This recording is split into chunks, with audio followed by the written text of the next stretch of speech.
Hello, and welcome to a PS Publishing unboxing of sorts. I took it out of the box, but it's still, in the packaging here, just because there was an endless supply of tape, which makes for a much more boring video.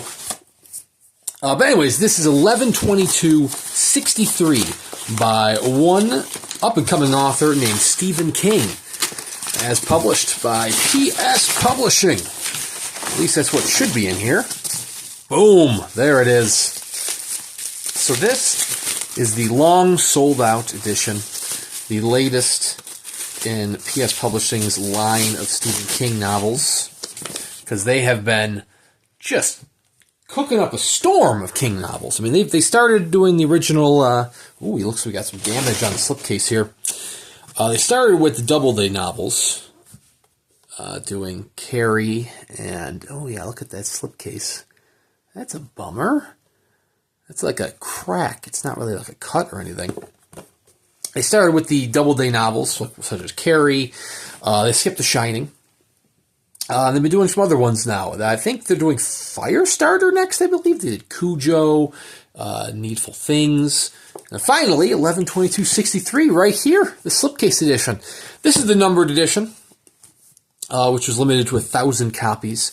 It also had a 26-copy lettered edition, which is actually signed by Stephen King, but you're not getting that unless you had the previous lettered editions. It's a very exclusive club.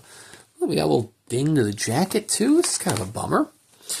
So this did sell out in pre-sale. It sold out in the pre-order. If you missed out, you'll probably have to go to the secondary market unless they list any remaining copies after the fact. Sometimes they do that, so go to their clearance site. But anyways, not all the copies have shipped. Some people are still getting their copy shipped. So if you did order it and you haven't received a copy yet, do not fret. It might still be on the way. As you can tell, this is gorgeously illustrated by Francois Vaillancourt. Not his first title he's done for PS Publishing, but his first Stephen King title he's done for PS Publishing. There it is, the signature page signed by Francois Vaillancourt, number 597. Look at this. Amazing. Little body tag. Not even a toe tag, a little evidence file for... Oh, look at that. We have the diner in all its glory. The diner all run down.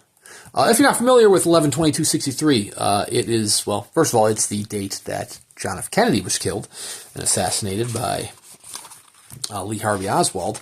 But anyways, the novel 11/22/63 is a massive tome.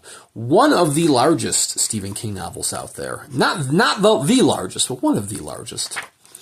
And it is a time travel novel in which one Jake Epping finds a doorway, a path, back to 1958. It only goes back to 1958. It only goes back to this one single time period, this one single day. And he decides, well, what kind of changes can I make with this doorway? And he just realizes that perhaps it's too late to go back and kill Hitler. So perhaps the best thing he can do is prevent the assassination of JFK. Oh, we got a little Dairy It artwork there. Is that a little Pennywise? Now, it has been years. I don't remember Pennywise. I know Castle Rock's mentioned on the other page, and Dairy. Okay, there we go. That's why. How about that? It's been many years since I've read this novel. I enjoyed it. I mean, it's a little too big of a novel for my tastes. I mean, I don't mind the long novels as long as, you're engaged the entire time.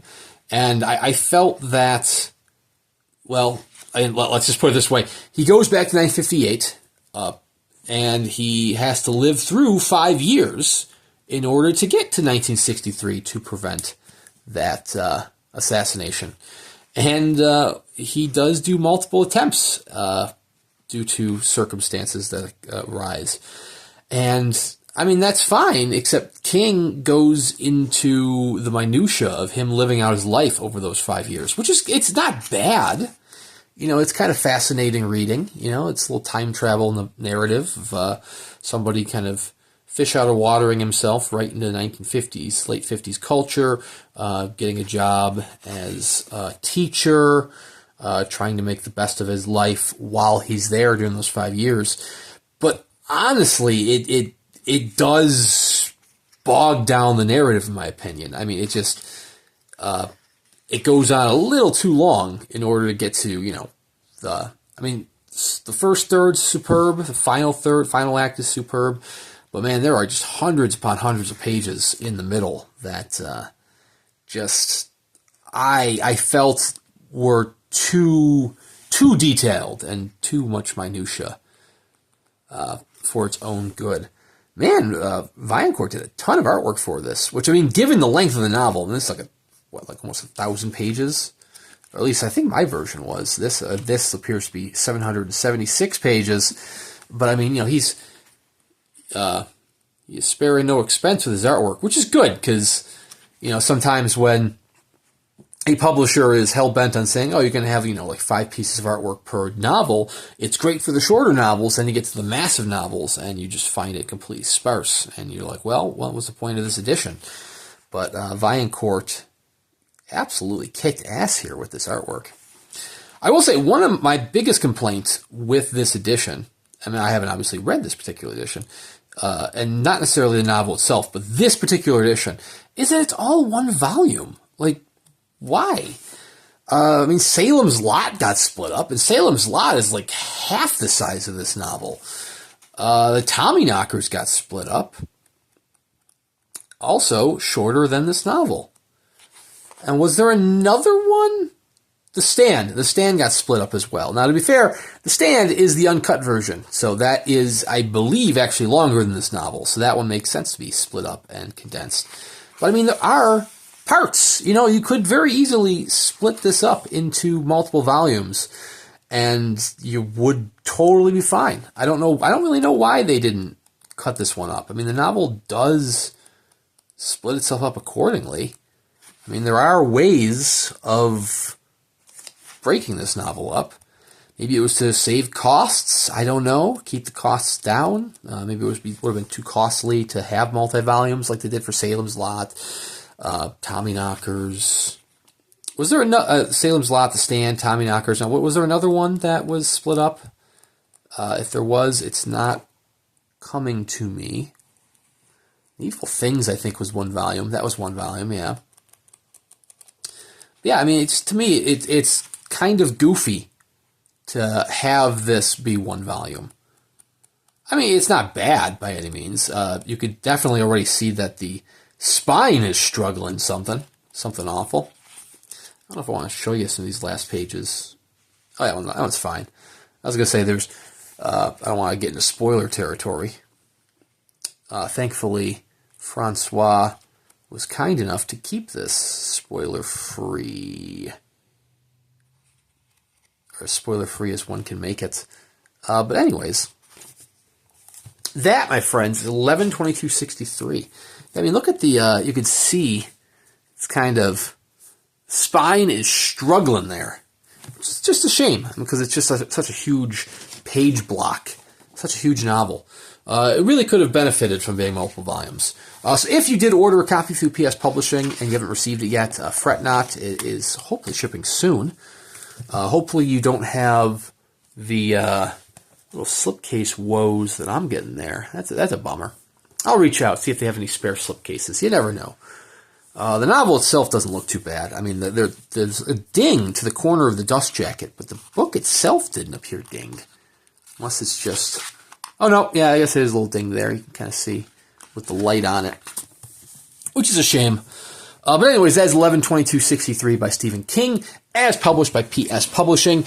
Be sure to subscribe to their newsletter if you want to be on the lookout for their future titles. Because I believe Firestarter is the next one they're doing. I could be mistaken on that, but I'm pretty sure that's what I had heard. I don't know who's doing the artwork for that one, but it'll be exciting to see. It'd be nice to see a new limited edition of Kickstarter. The very first limited edition. Kickstarter was the very first limited edition for any King novel back from Fantasia Press over a little over 40 years ago. I don't have that one. That is a expensive volume, so it'd be nice to have a much more affordable volume, even if it's not quite as fancy as the Fantasia Press title. But anyways, keep an eye open on PS Publishing's clearance site, which is pspublishing2.com. If they have any remaining copies or dinged copies, that is where they will go on sale, and they will sell out quickly. A lot of great different books over there, so there's a lot of opportunities for you to pick up a copy for yourself. So anyways, thank you guys very much for watching. Please consider subscribing to the channel. I do at least one book review a week, with plenty of other unboxing videos in between here and there. Check out PS Publishing, check out Stephen King, check out the incredible artwork of Francois Vaillancourt, and we'll see you around next time.